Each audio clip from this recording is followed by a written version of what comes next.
Good morning, everyone. Now here's the project. We have Tops knives, which are just the best quality knives pretty much that you can buy. But somehow or another, their design team, research and development, R&D, they fell short. And they designed a sheath that has two retaining straps. And it makes it difficult to access and utilize the knife with one hand. Particularly when you're trying to re-secure it. You're outside, it's cold, for whatever reason. So the idea is to make it so that the knife can be opened with one hand and utilized much more effectively. And I also decided to not waste any space and to utilize that space. So here I am, and let's not forget, I am not exactly a handyman. But a little bit of Gorilla Glue, some spare ballistic nylon. Couldn't find black, so I went with green. I'm not really that concerned with the aesthetics. I just want it to work. Cut a little hole in it there for the fire steel. Now don't forget, Gorilla Glue is nasty. So always put your rubber gloves on if you're going to deal with this, especially if you're going to come in direct contact with it. And so I really shouldn't have been that close to my laptop, but hey, you know, I didn't hurt anything this time. So a little bit of Gorilla Glue. Now you have to make sure it's damp. I've already dampened it. Gorilla Glue is activated by water. So see, we just put that there to make sure those sides are sealed, and we'll see the end result, of course, at the end of the video.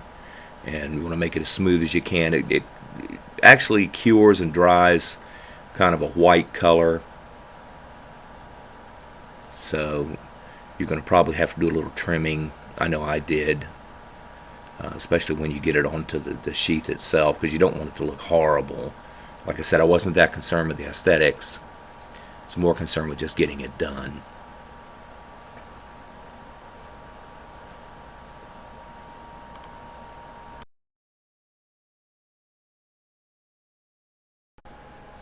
And here we have just kind of an example of my frustration and the finished product. Now that's the Praithner Warboy, same sheath, type of sheath anyway, the dual retaining straps, aggravating.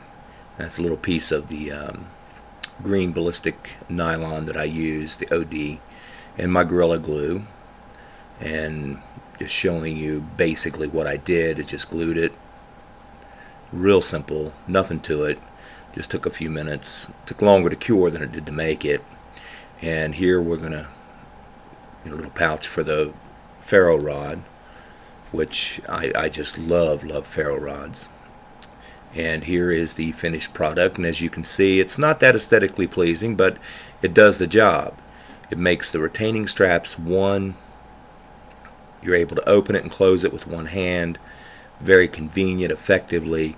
Little pouch on the front for the ferro rod that slips right in, and it just really makes the sheath much more viable and usable.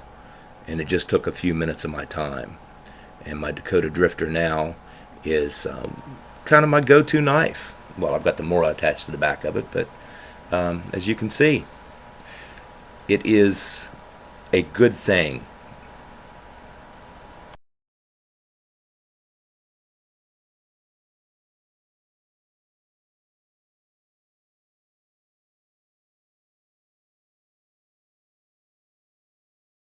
Something like this. Now, it's not pretty. I'm not exactly a handyman, but it works as a pouch for a ferro rod, so it's not wasted space. It's one hand opening now. This opens up with one hand. This is one, and the knife can be utilized. This is the Tops Dakota Drifter, one of my favorite knives now in the whole world, and it can be secured very easily with one hand, and it keeps the knife nice and secure in a pouch. So it works, and you can trick out stuff like this and make it your own, and that's what it's all about. And don't forget, tune in on Thursdays from 8 p.m. to 11 p.m. for Bushcraft on Fire Radio with Jack, David, myself, Greg, Laura, Luke and Doug, and we discuss bushcrafting and survival and pioneering and pretty much a lot of self-dependency. So don't forget, tune in, folks, and visit our websites at semperfortis.us and bushcraftonfire.net, youtube.com/bushcraftonfire. Thanks for listening.